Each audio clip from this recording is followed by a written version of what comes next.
Market में आप trade कर रहे थे, आपको एक ट्रेड मिला 17 रुपये से 38 रुपये चला गया। कुछ समझ लेते हैं कि कैसे गया। ठीक है, मार्केट में देखो मैंने आपको सिंपल सा दिया था, ये एक ट्रेड लाइन दिया था और एक सपोर्ट दिया था। सपोर्ट कैसे आइडेंटिफाई किया था वो समझा देता हूँ। ये सपोर्ट देखो, प्रीवियसली एक सपोर्ट था, ठीक है, ब्रेकआउट हुआ, अप साइड गया, वो हुआ, बहुत मेजर वो नहीं था, यहीं पे मार्केट रुका हुआ था, ऊपर गया, वापस से अगर जैसे ब्रेक डाउन किया सपोर्ट का, वो नीचे गिरा, रेजिस्टेंस शो किया था तो ऊपर गया था, फिर रेजिस्टेंस दिखाया था तो ऊपर की तरफ गया था। बाद में ही resistance become support, support become resistance. Price action का बेसिक रूल सर, एकदम बेसिक रूल है। सबसे पहला अगर आप टेक्निकल एनालिसिस सीखना चाहते हो तो उसके बाद एक ट्रेड लाइन ऊपर से चली आ रही थी, देखो मैंने आइडेंटिफाई करी कि हाँ ये ट्रेड लाइन है हमारी करके मार्केट के अंदर, और इसका अगर हमें ब्रेकआउट मिलता है तो हम एक चैनल पैटर्न क्रिएट हो रहा था डिसेंडिंग ऑर्डर के अंदर। ठीक है, डिसेंडिंग ऑर्डर के अंदर चैनल क्रिएट होता है तो मार्केट में जो रिसेंट हाई है वहाँ तक होने के चांसेस बहुत हाई हो जाते हैं कि मार्केट में जब भी मूवमेंट होगा वो मिलेगा। अब हमें कंफर्मेशन चाहिए था कि हमें कहाँ ट्रेड लेनी है। आप यहाँ पे ट्रेड लोगे इसके ब्रेकआउट पे या इसके सपोर्ट पे, क्योंकि सपोर्ट पे रिस्क होता है, रिस्क से गिर भी सकता है। तो हमने एक चीज़ और आइडेंटिफाई करी मार्केट के अंदर।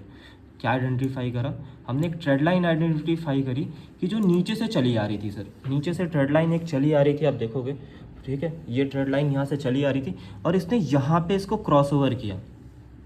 ठीक है, जैसे ही क्रॉस ओवर किया हम 17 रुपये वाली ट्रेड पे, इसने 15 रुपये का वहाँ पे हाई बनाया, 17 रुपये से तुरंत कैप्चर किया। कैप्चर करने के बाद उस पर बैठ गए। ठीक है, थोड़ा थोड़ा धीरे धीरे आपको प्रॉपर चीज़ें चार्ट के पैटर्न पे अपडेट होगी, जाके चैनल पे चेक कर लेना। थोड़ा पीछे यहाँ से ब्रेकआउट देना स्टार्ट किया। जैसे ही ब्रेकआउट दिया सर, इन्हें एट द मनी का पोजीशन बनाया था सर 8 रुपये से। आप जाके टाइमिंग सारी चेक कर लेना कि कौन सी कैंडल कब और कहाँ बनी थी। ठीक है, ये देखो, ये कैंडल 12 बजे के आसपास बनी थी। ठीक है, और ये जो कैंडल बनी थी 12:15 के आसपास बनी थी। 5 मिनट का टाइम फ्रेम है सर।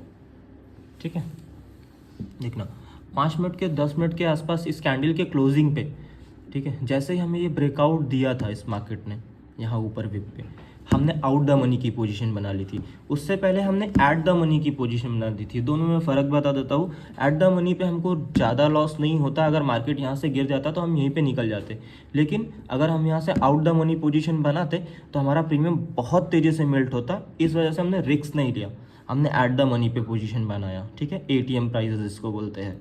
फिर हमने जैसे ही हमें ब्रेकआउट हुआ और कंफर्मेशन मिला कि ये अब 90 to 95% या ऑलमोस्ट 99% तक ये चांसेस है बहुत बिग हाईली ब्रेकआउट करने का, तो जैसे ही ब्रेकआउट किया 2 कैंडल के अंदर आपका टारगेट इजीली डन हो गया 50 से 30 पॉइंट का, जिसमें आपको कैपिटल डबल देखने को मिला आउट द मनी की पोजीशंस में सर।